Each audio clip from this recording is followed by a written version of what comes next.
Bob and DB and Brian, you'll be granted permission to visit any historical figure, past or present, alive or deceased, as well as any family member of yours, past or present, alive or deceased. You'll select a neutral setting in a moment in time for this meeting, and there's an objective: to reinstill a sense of purpose for both the family member that you've selected as well as the historical figure that you've selected. You'll be open and present and willing to share how they've inspired you, both the family member and the historical figure. It's a sit down between three people, yourself and two that really inspired you. So A, please provide one example of how each of them have inspired you personally, professionally, and or creatively. And B, if they were to ask you to title their life's journey, what title would you provide to each and why? Bob, my friend, whenever you're ready, the floor is yours. I picked my dad because I'd love to go back in time, as perhaps we all would with family members who passed on, and just have the chance to sit down and say, okay, go over this one more time. Take me back to when you were growing up. Take me back to getting taken out of high school to fight in World War II. Take me back to all those things that, you told me about, but with the passage of time, my memory is not as great about them as I want it to be. So that's why I picked my dad. He was a craftsman. He could make anything. And I would like to ask him, why didn't you teach me how to do that? Because I am awful. Home Depot lives because of guys like me. The other guy, of course, is the greatest to ever do it in baseball. And really as a broadcaster in Vin Scully. We lost him just a few years ago. He was in his 90s, and the crazy thing is he was as good at the end as he was at the beginning. And I did have the chance to ask him in his later years, and I think DB and Brian, you'd both appreciate this because of the acting involved. He quoted Sir Laurence Olivier, and I asked him, I said, well, tell me, how are you so sharp today as you were when you started? And he said the quote from Sir Laurence Olivier that was, you have to have the humility to prepare and the confidence to pull it off. There's so many people now that come up with, excuses, and they come up with reasons as to why they can't succeed. And they come up with these excuses without being mobile. They're stationary. They're going around the gym instead of in the gym in life. That's what they're doing. Would you agree that it takes a lot of courage to just show up? I think so. I sort of relate it to what a salesman mindset must be. How many no's can you take? When I started out as a young actor, I didn't know much about, theater. I knew a lot about literature because my dad, who's going to figure in this, again, the theme of fathers and sons, but I was, successful in sports in high school, and every kid wants their dad's approval. But my dad would give me more approval when I told him, hey, I finished this book.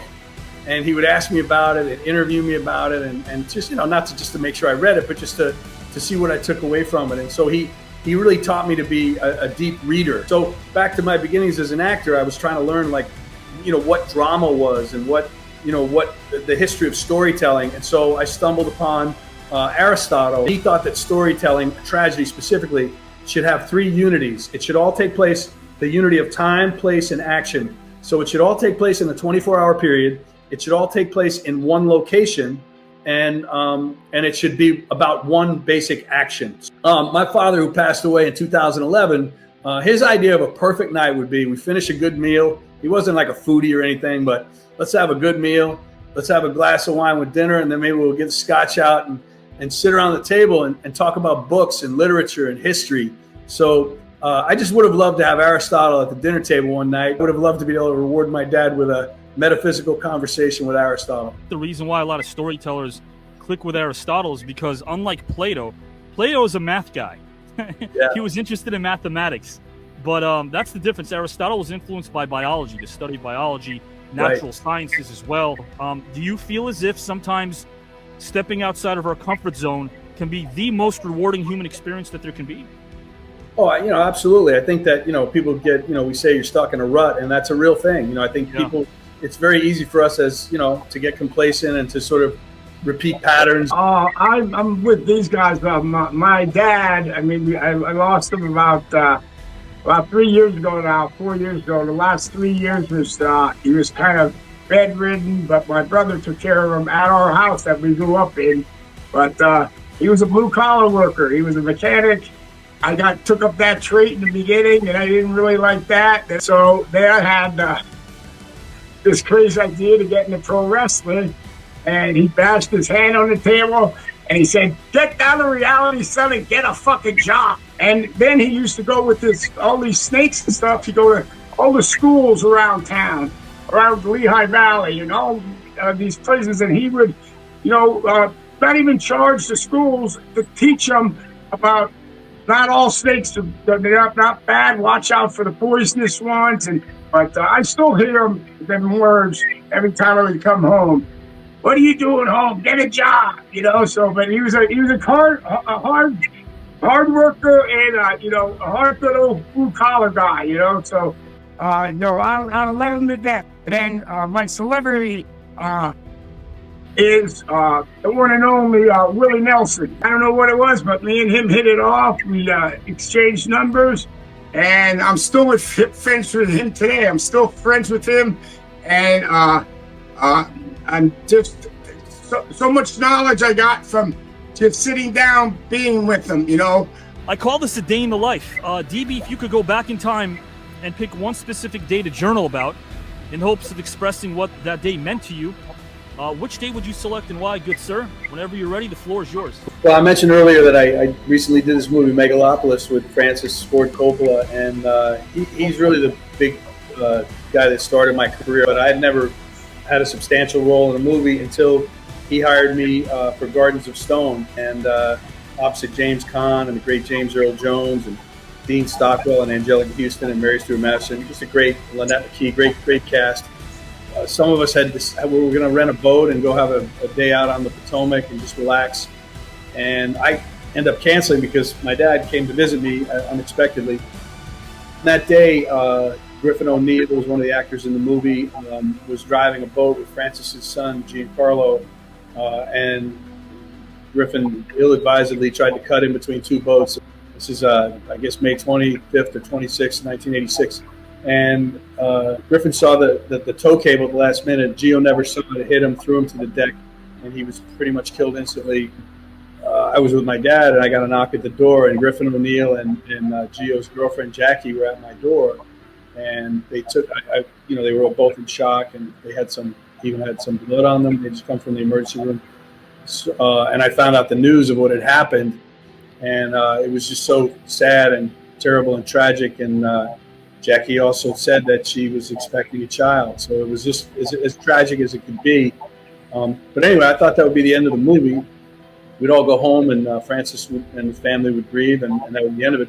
But instead, Francis wanted to keep making the movie because I guess he didn't want to go home and be confronted by all the memories of his son in his home. And anyway, I always think of that day and remember that day. And because James Earl Jones was there, and he was a great mentor to me and one of the great voices of all time, I'm going to have James Earl Jones narrate that journal entry and try to bring some wisdom to it.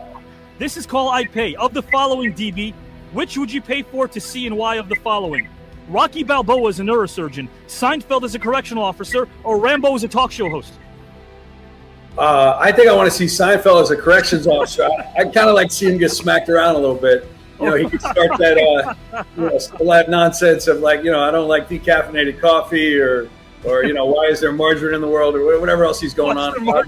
I got a couple more for you. Which would you pay for to see and why? This is for DB Sweeney. Hannibal Lecter is a regular cast member of 90210, Big Bird the Bounty Hunter, or Conan the Librarian? Oh, Conan the Librarian. I mean, that'd be amazing. Excuse me, Mr. Librarian, where can I find the reference section? You don't need reference section. You have questions, you ask me. You are a class personified, my friend. I know that you do a ton of these. I try to say this isn't really a podcast. Did you have a nice time, my friend? This is great. Yeah, it's a great format you have, and obviously all the care and preparation you put into it, it really pays off. I appreciate you, and I can't wait to speak to you next week about some other things off screen, my friend. You have a great rest of the evening. Thank you, sir. You too. Thank you. If you could go back in time, Brian, and pick one specific day to journal about, in the hopes of expressing what that day meant to you, which day would you select and why? March 31st, 1991. We won the World Wrestling Federation World Tag Team Championships in LA. Willie Nelson by chance, and I met him in '88, sang America the Beautiful in the beginning of the thing. So that really started it off great. And afterwards, I said, Willie, we win the belt. We're going to party with you tonight. And we won the belt, and I took a bunch of wrestlers, and we all went down to, it was staying in Santa Monica, but then we all went on the bus, and then I gave him the belt, you know, and I guess he thought he was wearing around like a country belt buckle, but I think he thought he could keep it. So at the end of the night, I had to ask him, well, Willie, I'm going to need that belt back. I got a tape with Gold's Gym tomorrow with Vince McMahon. I could have just seen Vince McMahon's face when I come in with no championship belt and said, yeah, I gave it to Willie Nelson last night. Who would you have narrate this story? Wow, that would be a tough one. Morgan Freeman definitely would be great, you know. By the time I was into my 30s, I finally had the chance to do my first Major League Baseball game. And it was a spring training game. And little noted, long forgotten, the Baltimore Orioles played the Boston Red Sox in Miami. It was Bobby Maduro Stadium, a place that doesn't even exist anymore. And I still have, guys, the scorecard that I used to broadcast that game. And of all the games I've done probably close to 4,000 games. I picked that one because it was like the debut, and it meant so much to me. So, Avi, I would go back and pick that game as, you know, one of the day that I will never forget. So of the following, which do you think is more underrated and why, Bob? Hole-in-the-wall coffee shops, restaurants named Food and Stuff, or diners that are simply named Eats? I would say the coffee shop. Coffee shop. Yeah, most underrated. Most underrated would be Yeah, coffee shop. I would say so because I found the little hole-in-the-wall coffee shop, kind of like the hole-in-the-wall bar. Right. You know, the people tell the best stories. Which would you pay for to see and why of the following, Mr. Brian Knobs? Rocky Balboa as a neurosurgeon, Seinfeld as a correctional officer, or Rambo the talk show host? I'll tell you what. Yeah. Rambo the talk show host. There wouldn't be a lot of talking, but yeah. Yeah. Guess I have to ask you the question I forgot to ask earlier. Would you like to win this entire celebrity tournament, Bob Rath? Yes, sir, I would. That would really be cool. Thank you for joining us. You got it, pal. Thank you so much.